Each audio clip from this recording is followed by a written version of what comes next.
सानसेखालिनि मोनसे सल' गंसे खैराबारि सहराव मासे सैमा आरो न'नि मालिक दंमोन। सैमाया मालिकनि बुंनाय रावफोरखौ बुजि मोनो आरो बे सैमाया गावनि जाम्बासियान आखलनि थाखाय गुबुनखौबो मिनिहोयोमोन। बे सैमाया बहुत बुद्धि एबा सालुबो दंमोन। जाय सैमाया मानसिनि बादिबो रायज्लायनो रोंगौ आरो मालिकआ सासे साधा सिधा मानसिमोन। जाय सैमानि थाखाय मालिकआ सम सम टेंशनबो थानो गोनां जायोमोन। थौदो अब्ला जों काहानिखौ आरम्भ खालामनोसै। अगर तुम लोग नए हो तो सब्सक्राइब करो, वो जो लाल वाला बटन है उस पे जितनी हवस निकालनी है उतनी हवस निकालो। बाह मा खात्रा खेला सोलिबाय दं। बे खेबाव जोंनो देरहागोन। देरहागोन? मा देरहामारगोन? नोंथ' दानिफ्रायनो दावराव खालामगासिनो दं। दिनैथ' जोंनि थाखाय पिज्जा लाबोनो नांगोन। आंथ' दानिफ्रायनो रेडिखा। कालु बाबा मा खालामबाय दं नों? जेबो नङा मालिक, बास जिरायना दं एरैनो।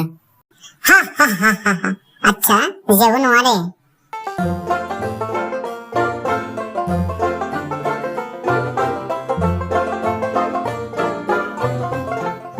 जा कालु बाबा बेखौनो जा। ओह फिन बेनो ओंखाम दालि? मा मालिक सानसेबो माबाफोर गोदान जाग्रा होआ नामा नों? आं बुंदों दिनै आंनो पिज्जा नांगौ। पिज्जा नांगौ आंनो पिज्जा।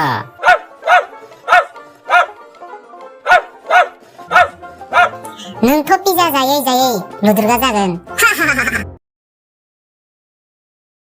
कालु बाबा थां बल लायदो गेलेग्रा।